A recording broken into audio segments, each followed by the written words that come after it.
Everyone laughed when Emma said she would fly. Today, she's going to prove them wrong. In this small garage, surrounded by impossible dreams, an inventor refuses to give up. His world was made of complex diagrams, failed prototypes hanging from the ceiling like metal ghosts, and a phrase on the wall that became his mantra: try, fail, learn. But above all, her world was defined by the memory of her grandmother, a woman whose photograph on the wall seemed to shine with a light of its own. Emma picked up her invention, an intricately designed and promising jetpack, and whispered to the camera, "Today's the day, Grandma." The promise never faded, nor did the spark. A promise made long ago on a hot sunny day. In a flashback, we see his grandmother, with a kind smile, handing him a hardcover notebook. "One day, my dear, you will fly with wings of your own making." The notebook, filled with sketches and notes, was his legacy.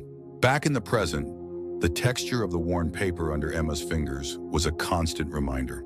Bolt, his little robot companion, with eyes that blinked full of personality, jumped onto the counter with an excited buzz. "Are you ready?"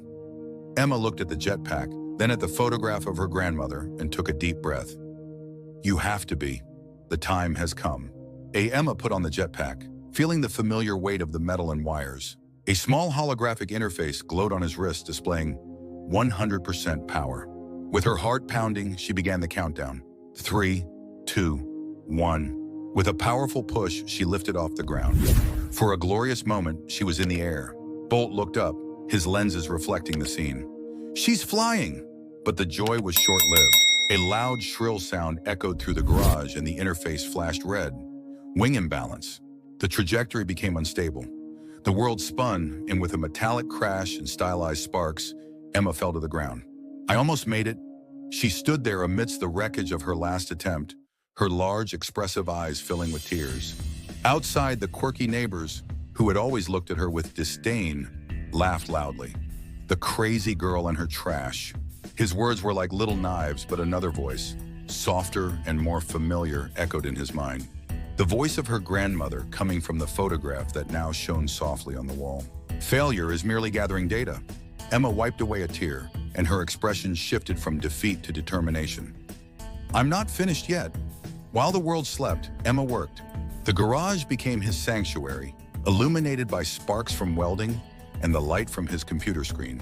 Nights turned into days as she redesigned, rebuilt, and reinforced each component.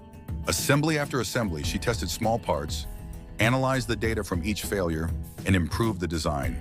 The new version of the jetpack began to take shape, more elegant, more robust. For the second test, she went to the backyard.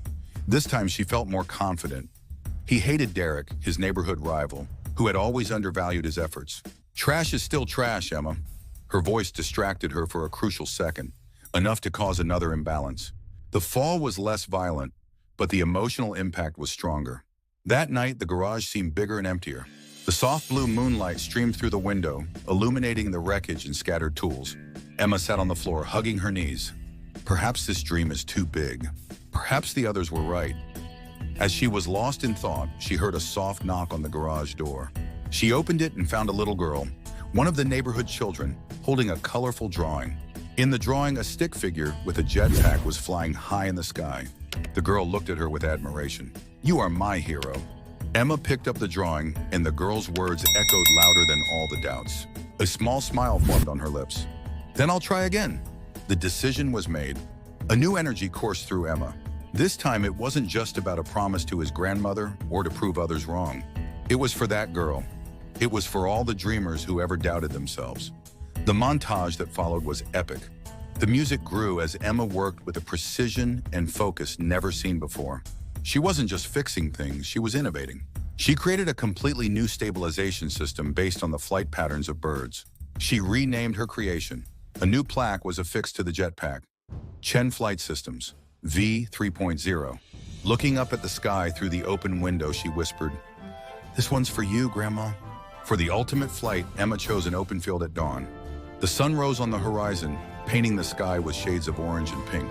Eric was there, of course, arms crossed and with a mocking smile. "How many times will you fail before you give up?" Emma looked at him, serene and confident. "As many times as it takes."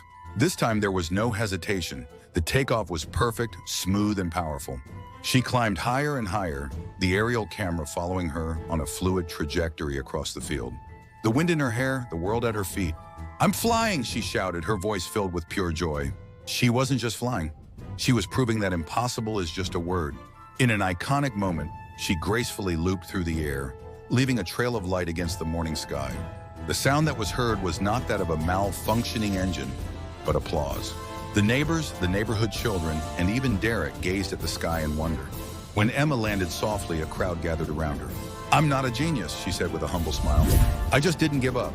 Derek approached, his mocking smile replaced by one of respect, and extended his hand.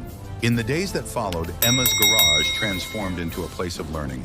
She taught local children about science and invention, sharing her passion and inspiring the next generation of dreamers. The spark that her grandmother had given her now shone in dozens of curious eyes, because Emma's greatest invention wasn't the jetpack, but proof that with courage and resilience, anyone can learn to fly.